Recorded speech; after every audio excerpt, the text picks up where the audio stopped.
Siapa yang merasakan kebaikan Tuhan dalam hidup kita? Boleh tepuk tangan yang paling meriah sekali lagi untuk Tuhan Yesus Kristus. Firman Tuhan hari ini berjudul metamorfosa.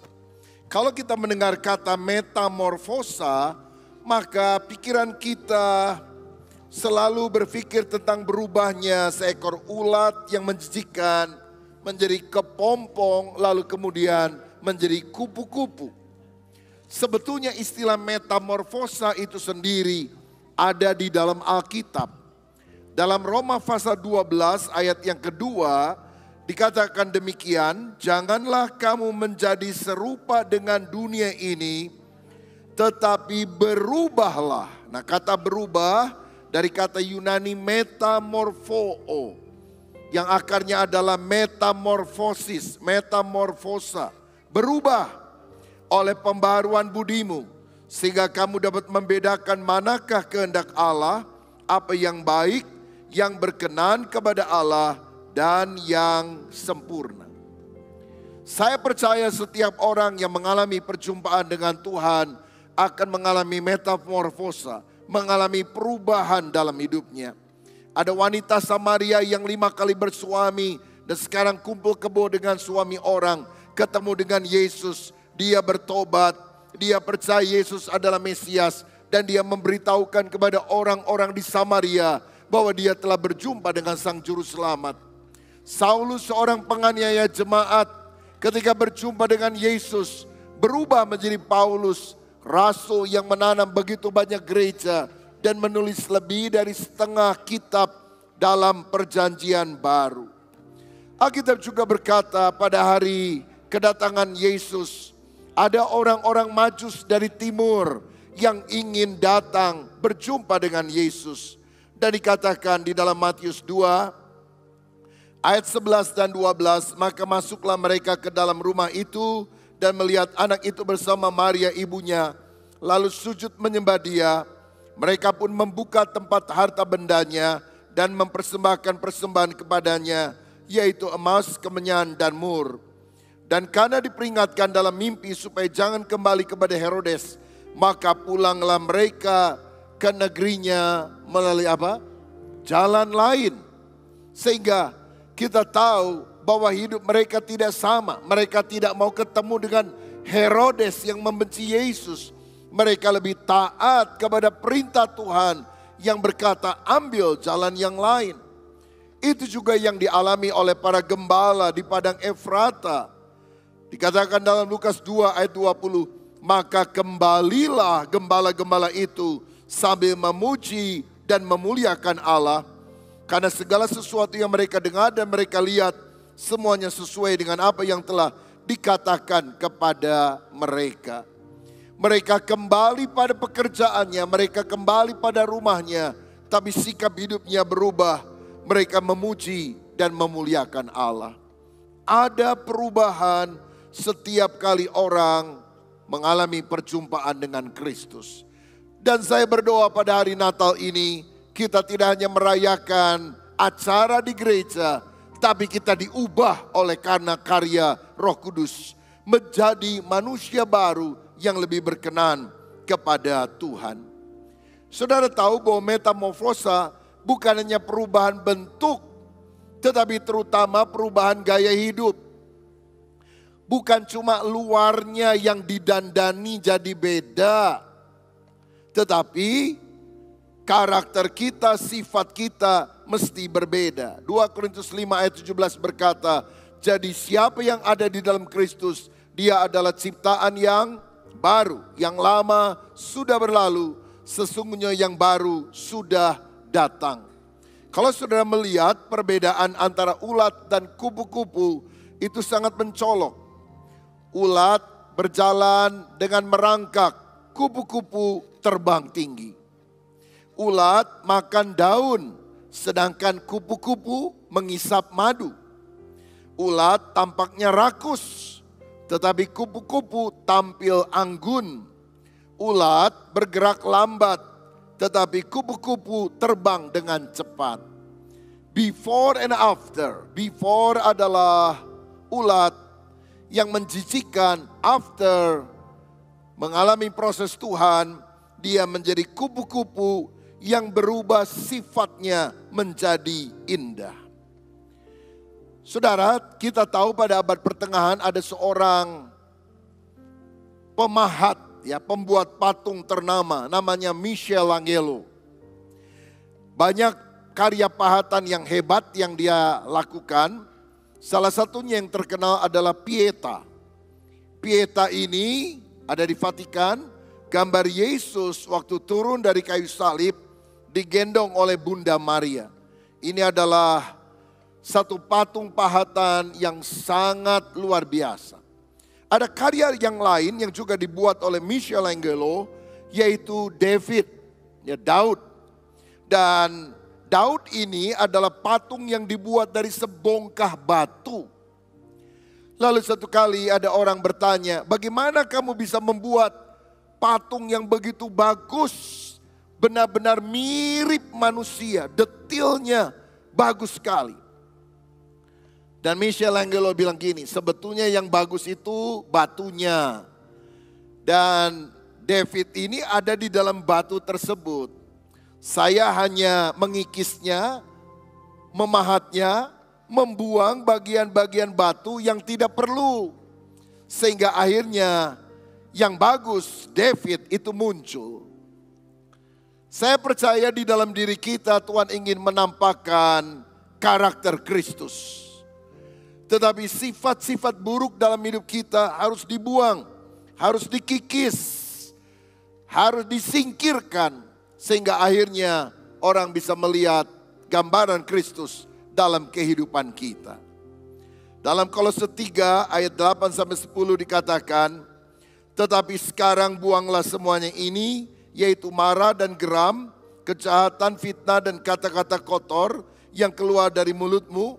Jangan lagi kamu saling mendustai, karena kamu telah menanggalkan manusia lama serta kelakuannya, dan telah mengenakan manusia baru yang terus-menerus diperbarui untuk memperoleh pengetahuan yang benar menurut gambar Khaliknya.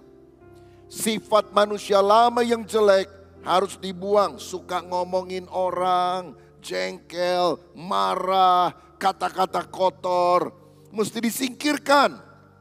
Sedangkan yang muncul adalah manusia baru. Seperti Michelangelo telah mengikis batu-batu yang ada itu, membuang bagian yang tidak berguna, sehingga muncul satu patung pahatan yang begitu indah. Saya percaya Tuhan sedang memproses hidup kita untuk makin hari karakternya makin indah. Amin saudara. Tuhan mau membentuk kita. Kalau saudara keras hati gak mau dibentuk, dibentak sama Tuhan. Pilih mana, dibentuk apa dibentak? Mudah-mudahan dibentuk cukup ya.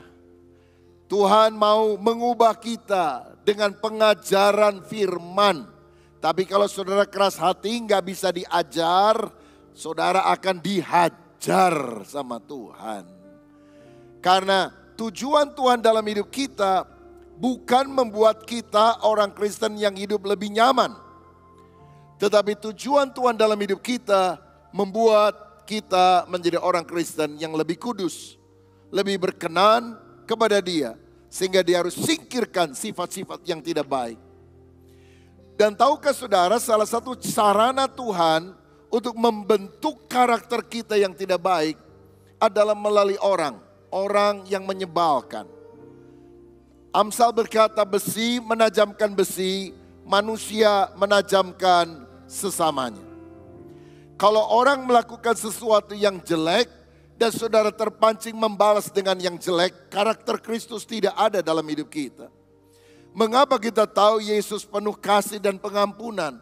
Sebab kepada orang yang berteriak salibkan Dia, Dia berkata, Bapa ampunilah mereka karena mereka tidak tahu apa yang mereka perbuat. Respon yang tepat harus dimiliki. Suami saudara galak, suka maki-maki, suka marah, ngasih duit jarang, itu juga pas-pasan. Nih uang 100.000, mesti cukup setahun ya. Beli apa saudara bisa cukup setahun. Wanita cerdas beli kalender, saudara, cukup untuk 1 tahun. Dan saudara mungkin kesel, ini udah suka marah, pelit dan sebagainya. Dan kita bilang, salah ini saya kawin sama makhluk satu ini. Saya mau bilang, dia bukan setan. Dia bukan alat setan. Dia alat Tuhan untuk memproses kita lebih sabar, lebih mengampuni. Sehingga sifat-sifat yang tidak baik dalam hidup kita akan dikikis menjadi lebih baik. Siapa yang merasa bahwa di dalam diri kita kadang masih ada karakter yang tidak baik. Dan kita berkata, Tuhan pada hari Natal ini bentuklah hati dan hidup saya. Bahkan melalui keadaan yang tidak menyenangkan dan orang-orang yang menyebalkan. Supaya bongkahan batu yang tidak karuan itu mulai dipahat. Dan akhirnya menjadi indah. Karakter Kristus ada dalam kehidupan kita. Yang jelek harus berubah jadi baik. Seburuk apapun masa lalu kita, kalau kita sungguh-sungguh bertobat, Tuhan memberikan masa depan yang baik bagi kita. Yang gak boleh itu yang baik berubah jadi jelek. Dulu saya penjahat, sekarang jadi penjahit Kristen yang saleh. Bagus saudara. Jangan dulu penjahit, sekarang penjahat. Saya ingat di Eropa ada seorang, kalau yang tadi pemahat, yang ini pelukis. Namanya Leonardo da Vinci. Dan salah satu lukisan yang terkenal selain Mona Lisa adalah The Last Supper, perjamuan malam terakhir. Dia gambar Yesus makan dengan 12 murid. Tapi dia agak kesulitan. Siapa kira-kira orang yang bisa dijadikan model seperti Tuhan Yesus? Dia pergi ke gereja, dia pergi ke pasar, dia pergi ke berbagai tempat. Dan setelah berbulan-bulan dia temukan ada seorang rasanya wajahnya penuh dengan belas kasihan. Wajahnya memancarkan kemuliaan Tuhan. Dan dia bilang, anak muda, bolehkah saya melukis kamu dan aku tentu akan memberikan uang sebagai upahmu, bersedia dilukis. Siapa namamu? Pedro. Oke, saya mau dilukis. Jadi wajah siapa? Leonardo da Vinci berkata, wajah Yesus. Oh, menggembirakan sekali saudara sekalian. Dan setelah selesai melukis wajah Yesus dengan model Pedro ini, maka dicari lagi wajah lain yang cocok untuk peran daripada atau gambar daripada Yudas Iskariot. Sampai hampir 3 tahun Leonardo da Vinci menurut ceritanya tidak bisa menemukan karakter yang cocok. Orang yang matanya culas, wajahnya penuh kemunafikan, hidupnya kelihatannya jauh dari Tuhan. Dia cari di penjara, dia cari di pasar-pasar, dia cari di tempat yang lain. Sampai setelah hampir 3 tahun, dia ketemu ada seorang yang rasanya cocok banget wajahnya. Jadi Yudas. Dan waktu dia tanya, apakah kamu bersedia untuk aku lukis, aku akan memberikan upah kalau kamu menjadi model saya? Oh tentu, saya perlu duit. Tapi saya mau dilukis sebagai model apa? Yudas Iskariot. Dan orang ini kaget saudara, hampir nangis. Dia bilang, apakah kamu lupa 3 tahun yang lalu engkau pernah minta aku juga jadi model Tuhan Yesus. Aku adalah Pedro. Loh, kok wajahmu beda banget? Iya, aku sudah jatuh dalam dosa, hidupku gak karu-karuan. Aku sedih sekali, kenapa kamu sekarang minta dulu jadi Yesus, sekarang wajah Yudas. Boleh kita lihat kiri kanan? Wajahnya mirip Yesus atau mirip Yudas? Ya. Coba bilang, wajahmu mirip Yesus apa Yudas? Ya. Saudara-saudara, kita berdoa supaya hidup kita makin lama makin serupa seperti Tuhan Yesus Kristus. Haleluya. Kiranya Natal ini kita mengalami metamorfosa. Dan salah satu pribadi yang kita bisa teladani adalah Maria. Yang pertama, melalui Natal ini mari kita berubah dari hidup yang penuh dengan kekhawatiran menjadi hidup yang penuh dengan iman. Dari khawatir menjadi percaya. Dalam Lukas 1 ayat 34 sampai 35, kata Maria kepada malaikat itu, bagaimana mungkin hal itu akan terjadi? Karena aku belum bersuami. Jawab malaikat itu kepadanya, Roh Kudus akan turun atasmu dan kuasa Allah yang maha tinggi akan menaungi engkau. Sebab itu anak yang akan kau lahirkan akan disebut kudus, anak Allah. Maria bertunangan dengan Yusuf, mau menikah, punya anak-anak, menikmati masa tua dengan bahagia. Tiba-tiba Tuhan mengintervensi dengan agendanya. Kamu akan melahirkan, tapi bukan dari Yusuf, dari Roh Kudus. Anak ini akan menjadi juru selamat dunia, beri dia nama Yesus. Saya percaya pada waktu Maria pertama mendengar itu, dia kaget dan menjadi khawatir. Kalau dia hamil di luar nikah, sebelum menikah dengan Yusuf, bagaimana nanti pandangan Yusuf? Dan benar Alkitab berkata Yusuf akan menceraikan dia. Karena tentu Yusuf berasumsi bahwa Maria telah melakukan perselingkuhan dengan orang lain. Maria tentu khawatir, berantakan masa depannya, berantakan hidupnya. Apalagi kalau Yusuf melaporkan kepada mahkamah agama Yahudi, maka hukuman pada waktu itu adalah dirajam batu sampai mati. Tetapi Tuhan berbicara ketika dia bilang, bagaimana mungkin hal itu terjadi? Roh Kudus akan turun atasmu. Dan bagi Allah tidak ada yang mustahil. Dan ketika Maria berkata, aku menerima rancanganmu dalam hidupku. Biar rencanaku, agendaku batal, tapi rencana Allah terlaksana. Karena percayalah, rencana Tuhan selalu lebih baik dari apa yang kita pikirkan. Memasuki 2023, banyak orang menjadi cemas karena presiden sendiri berkata tahun ini sulit, tahun depan gelap. Tapi percayalah, bersama dengan Tuhan Yesus, terang kemuliaan Allah akan selalu memancar dalam kehidupan kita. Karena dia adalah Allah Immanuel yang tidak pernah meninggalkan kita. 1000 tangan boleh menarik kita ke bawah. Cukup 1 tangan Tuhan membawa kita ke atas. Dan tahun 2023 akan menjadi tahun kemenangan. Tahun penyertaan Tuhan. Tahun mujizat. Tahun yang luar biasa. Kesulitan terjadi sepanjang masa. Pada zaman Abraham ada kelaparan. Pada zaman anaknya Ishak ada kelaparan. Pada zaman Elia juga ada kekeringan, kelaparan 3,5 tahun. Tapi lihat, Tuhan selalu peliharakan umatnya. Tidak pernah umatnya menderita. Karena apa? Ada pembedaan antara orang yang takut akan Allah dan tidak takut akan Allah. Orang Israel 40 tahun berjalan di padang pasir. Gak ada toko, gak ada warung, gak bercocok tanam. Tapi Tuhan bisa kasih roti dari sorga, bisa kasih mana. Apalagi di kota Bandung ini, makanan masih banyak, combro masih ada. Saudara-saudara, bagaimana mungkin kita bisa khawatir bahwa Tuhan tidak pelihara hidup kita?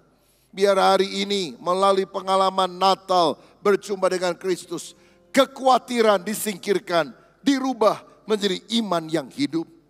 Orang Israel pernah khawatir karena mereka hampir ditangkap oleh Firaun dan orang-orang Mesir. Mereka terjepit karena di depan mereka ada laut Teberau, laut merah. Tetapi saya percaya Tuhan tidak pernah tinggalkan. Ketika Musa mengangkat tongkat, ketika manusia angkat tangan, Allah campur tangan. Laut Teberau terbelah dan mereka bisa berjalan di atas tanah yang kering.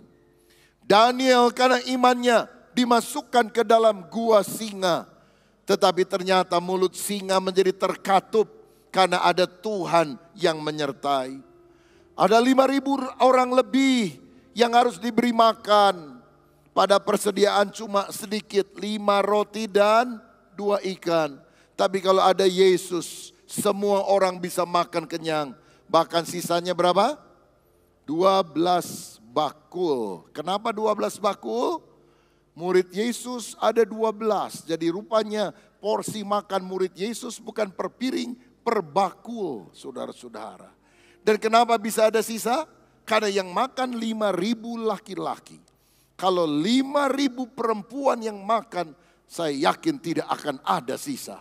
Karena perempuan begitu melihat sisa, dia sudah bawa kantong kresek, bawa pulang tuh makanan ke rumah masing-masing.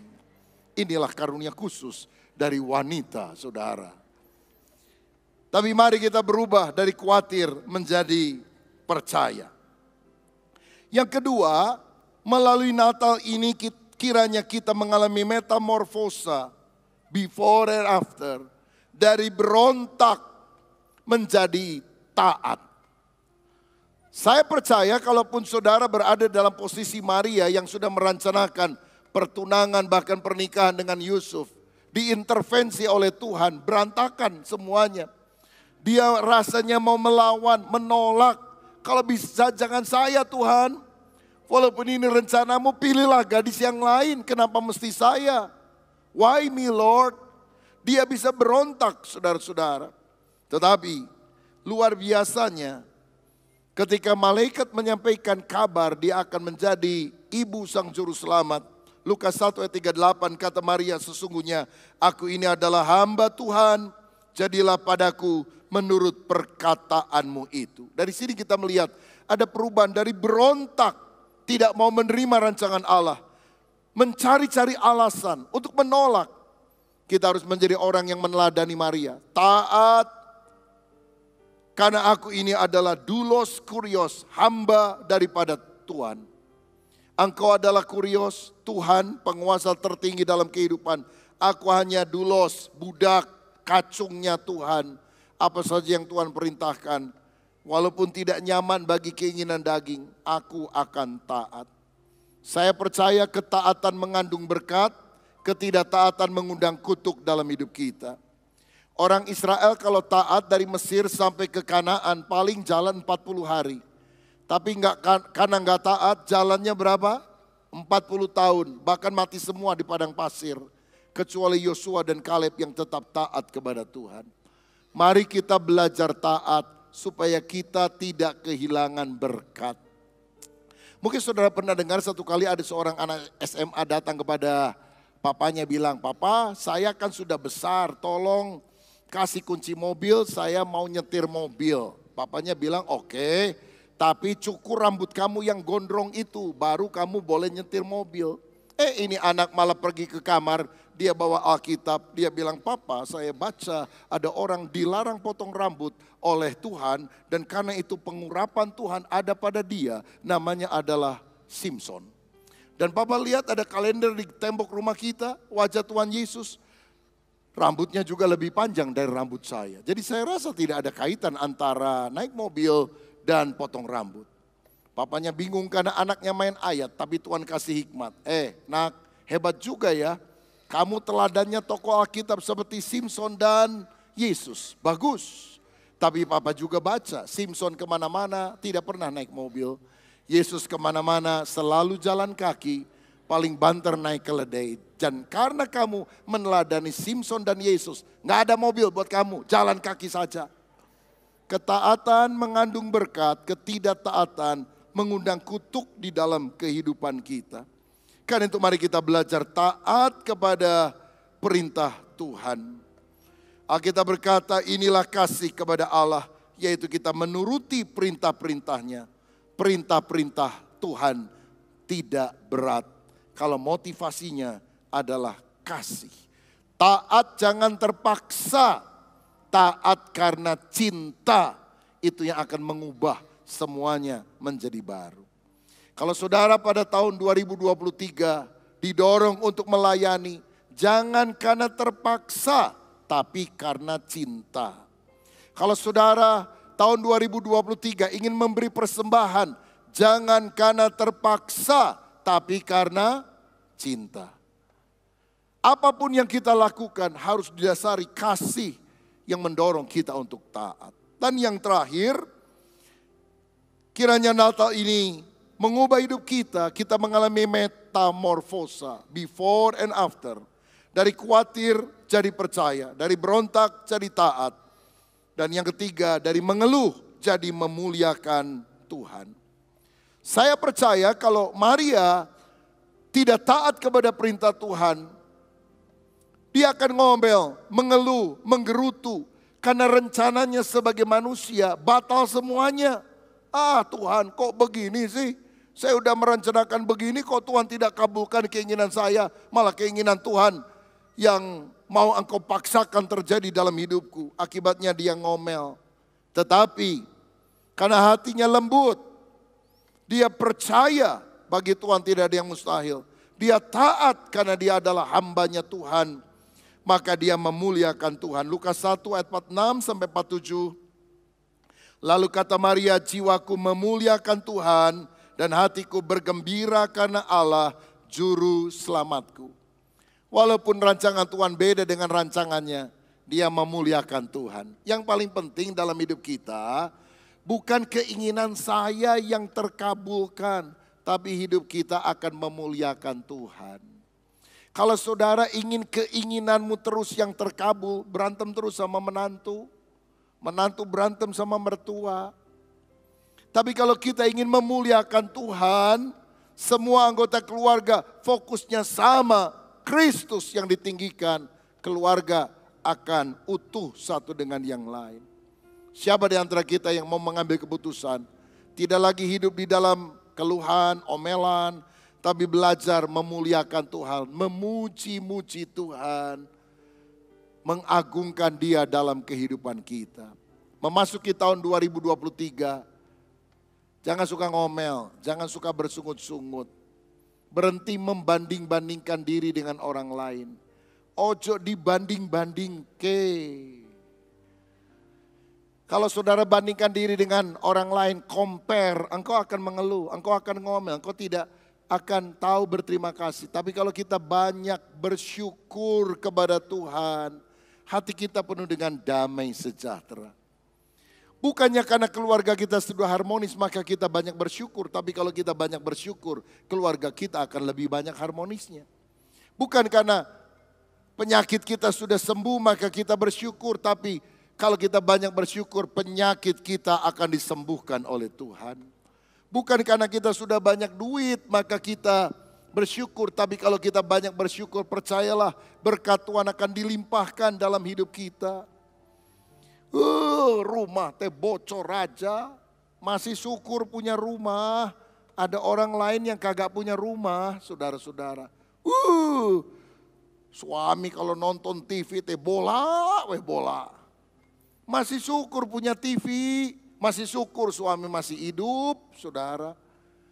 Kadang-kadang kita suka ngomel karena kita ingin keinginan kita terlaksana. Padahal ada berkat yang Tuhan sudah sediakan yang kita harus syukuri. Budak teh bangor pisan.